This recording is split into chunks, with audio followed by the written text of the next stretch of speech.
Hello everyone, this is Mansi from evidyarthi.in. I'm here with a new chapter. The name of the chapter is Algebraic Expressions. So ये chapter का introduction video है. इसमें chapter के जो भी concepts हैं या मेन पॉइंट्स हैं हम उनको डिस्कस करेंगे ताकि जब आप इसके क्वेश्चंस करो एक्सरसाइजेस के तो वो आपको बहुत इजी लगे. So let's get started.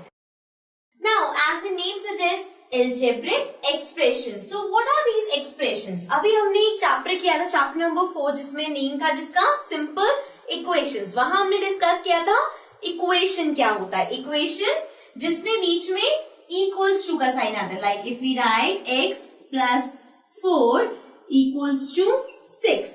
सो ये है हमारी equation. Right, this is an equation. But अगर मैं सिर्फ इस साइड की बात करूं, if I just take x plus 4, so this x plus 4 is an expression. Expression means combination of terms. अब टर्म्स क्या होता है, और ऐसे बहुत सारे इसमें टर्म्स हैं जो कि यूज होंगे. सो हम एक एक करके उन टर्म्स को डिस्कस करेंगे. Now let's discuss these concept. ये छोटे छोटे से कंसेप्ट हैं जिसके बेस्ड क्वेश्चंस भी आते हैं जो आपको पता भी होना चाहिए. Now first thing first, expression हमने अभी पढ़ा क्या होता है. जैसे कि यहाँ लिखा है 3xy plus 2x plus 4. So this is an expression. Okay, अब आते हैं इन कंसेप्ट्स पे. The first one is variable. अब वेरिएबल क्या होता है, किसी भी एक्सप्रेशन के बीच में जो ये अल्फाबेट्स आते हैं लाइक x, y, x, सो ये इसके वेरिएबल्स है. इसकी वैल्यू कभी भी चेंज हो सकती है. x कभी 1 हो सकता है, 2 हो सकता है, 3 हो सकता है, या कोई भी नंबर हो सकता है. सिमिलरली y भी कोई भी नंबर हो सकता है. So here the variable are x, y. x फिर से रिपीट हो रहा है तो हम x और y ही लेंगे. Then we have constant. अब कांस्टेंट वो होता है जो कि चेंज नहीं हो सकता. जैसे कि यहाँ पे 4 है तो ये कांस्टेंट है, इसकी वैल्यू 4 ही रहेगी. अब इसमें कुछ चेंज नहीं कर सकते. जैसे ये 2 है, ये 2x लिखा है. अगर x 1 है तो ये तो तब तो 2 into 1 2 है. अगर x 2 हो जाए तो 2 into 2 4 हो गया. मतलब इसकी वैल्यू चेंज हो जाएगी बट ये नंबर एज इट इज रहेगा, इसकी वैल्यू चेंज नहीं होगी. So the constant here is 4. उसके बाद है टर्म. अब टर्म या टर्म्स क्या होता है, कोई भी एक्सप्रेशन के अंदर जब भी ऑपरेशंस लगते हैं, operations can be plus, minus, multiply, divide. So उसके अलावा जो कॉम्बिनेशन होता है वो होता है टर्म. जैसे कि 3xy एक टर्म है, 2x एक टर्म है, 4 एक टर्म है. तो ये टर्म्स है. ठीक है. सो यहाँ पे टर्म्स इस एक्सप्रेशन में है 3xy, देन 2x, देन 4. तो समझ आ रहा है आपको ये क्या क्या चीजें हैं. उसके बाद है फैक्टर्स. अब फैक्टर्स क्या होता है, इसमें पूरी एक्सप्रेशन मत लो, सिर्फ टर्म लो. जैसे कि अगर टर्म है 3xy, सो इस 3xy में अलग अलग फैक्टर्स हैं. 3 है, x है, y है. सो 3 is a factor, x is a factor, y is a factor. ऐसे ही अगर आप 2x ले रहे हो, सो 2 और x ये दोनों फैक्टर्स हैं. अगर आप 4 ले रहे हो तो 4 या 1 कह सकते हो बिकॉज 4 into 1 is 4. सो ये इसके फैक्टर्स हैं. ठीक है. उसके बाद आता है कोफिशिएंट. कोफिशिएंट होता है numeric factor. Numeric factor means 3xy है, टर्म हमने ली 3xy. अब इसमें x और y वेरिएबल है, नंबर कौन सा है 3. सो अगर हम 3xy की बात करें तो 3xy का कोफिशिएंट है 3. ओके. सिमिलरली 2x की बात करें तो इसका कोफिशिएंट है 2 और 4 तो ऑलरेडी एज इट इज है. ठीक है. सो जो न्यूमेरिक फैक्टर होगा वो उसका कोफिशिएंट होगा. ठीक है. So this was about the concept, small small concept जिसके बेस आपके पास क्वेश्चंस भी आएंगे. तो आपको पता होना चाहिए वेरिएबल क्या है, कांस्टेंट क्या है, टर्म क्या है, फैक्टर क्या है, and all that. Okay, now let's come to the next topic. Now the next topic is like terms and unlike terms. अभी हमने पढ़ा टर्म क्या होता है, राइट. अब इस टर्म को हम डिवाइड कर सकते हैं दो पार्ट में. एक है like terms और एक है unlike terms. अब like terms और unlike terms में डिफरेंस क्या होता है. like terms होता है जिसके algebraic factors सेम होते हैं. For example, if I have 3x 2x, सो इसके एल्जेब्रिक एक्सप्रेशंस सेम है ना। ऐसे ही 3xy 7xy, सो xy सेम है। सो जिसके एल्जेब्रिक एक्सप्रेशन सेम होंगे वो होंगी लाइक टर्म। उसी तरह अगर मैं लिखूं 3xy एंड 7x, अब यहाँ पे xy है, वहां पे सिर्फ x है, सो दिस मीन्स ये हो गए अनलाइक टर्म्स। अब ये लाइक टर्म्स और अनलाइक टर्म्स बहुत हेल्पफुल है जब आप एडिशन करोगे, सब्ट्रैक्शन करोगे, वहां पे आपको समझ आएगा लाइक टर्म्स और अनलाइक टर्म्स का डिफरेंशिएट करना बहुत जरूरी है। Okay, so let's come to the next topic. Now our next topic is monomial, binomial and trinomial. So monomial क्या होता है? मोनोमियल मीन्स एक ऐसा एक्सप्रेशन जिसमें सिर्फ एक टर्म है। So if there is only one term, so वो होता है हमारा monomial. For example if you have 3xy, so ये एक टर्म है, फैक्टर्स काउंट नहीं करने, ये पूरी एक टर्म है। Okay, next we have binomials. Binomials होते हैं जिसमें आपके पास दो टर्म्स होती है। If there are two terms, also वो दो टर्म्स अनलाइक टर्म्स होनी चाहिए। लाइक टर्म्स में वो ऐड या सब्ट्रैक्ट जो भी होगा वो हो जाएगा, इसलिए अनलाइक टर्म्स होनी चाहिए। So if we have 3xy plus 2x, so ये हो गया हमारा बायनोमियल। ठीक है, सिमिलरली अब ट्राइनोमियल आपको समझ आ गया होगा। Trinomial means three terms, again unlike terms. So इसी को आगे लेके चलते हैं, 3xy plus 2x plus 7, so this is a trinomial. Okay, so this was about monomial, binomials and trinomials. Now let's come to the next topic. Now let's talk about addition and subtraction of algebraic expressions.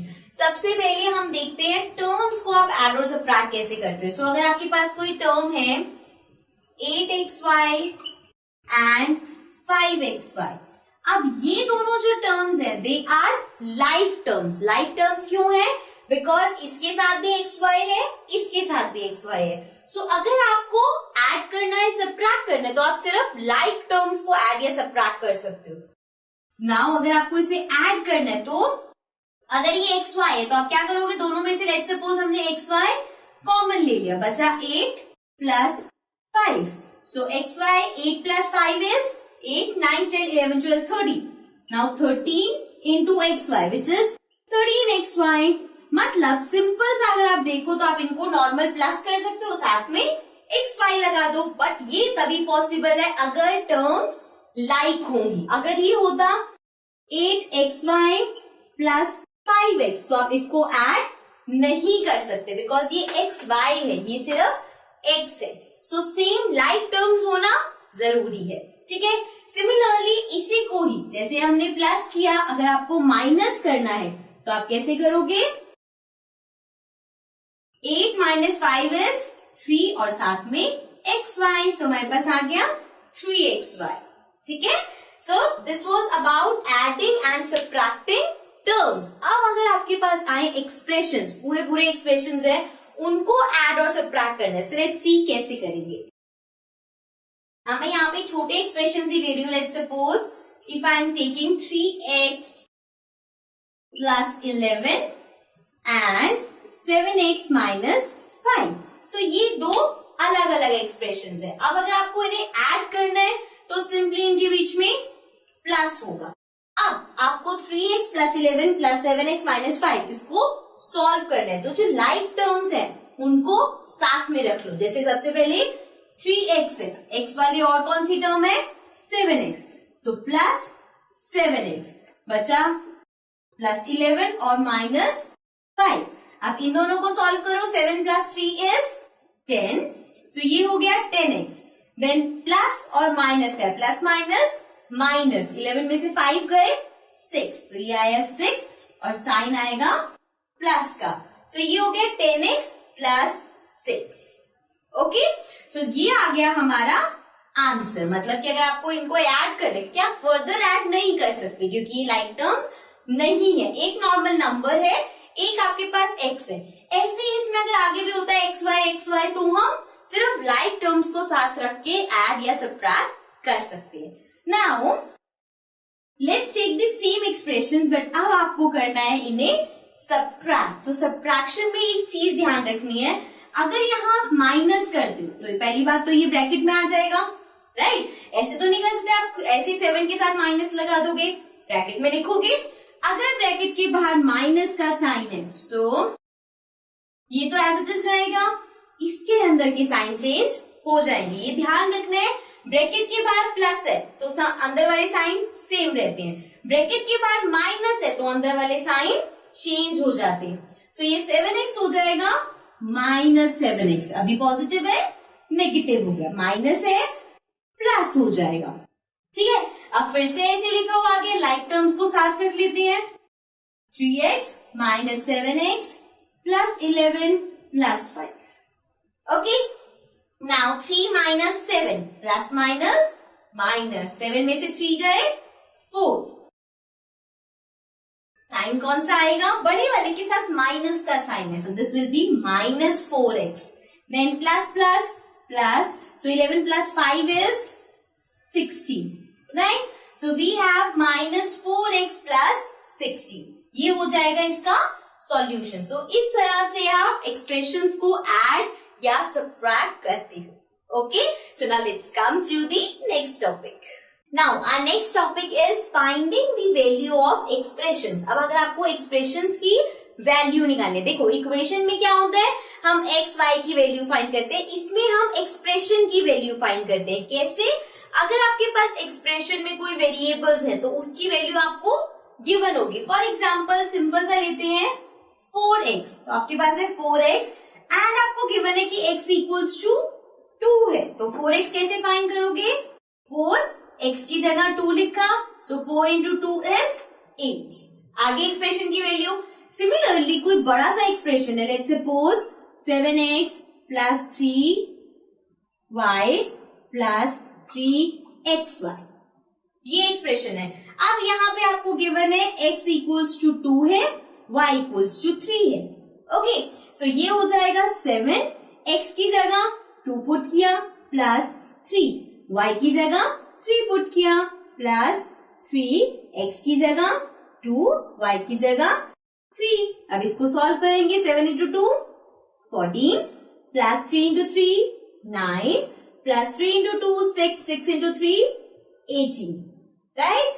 So now इसको add करना है, 9 plus 4 is 13 plus 8 14 15 16 17 18 19 20 21, then we have 2 3 4, so we have 41। अभी 41 हो गया इस expression का solution, और बोल सकते हैं value of this expression, okay. So this was the last topic for this chapter. I hope आपको हमने जितने टॉपिक डिस्कस करे वो समझ आ गए हैं, बिकॉज जब आप क्वेश्चंस करोगे तो आपके पास इन्हीं टॉपिक से रिलेटेड क्वेश्चंस होंगे, okay. So that's it, I am signing off for now. I will be coming again with the new chapter. Till then take care and bye bye.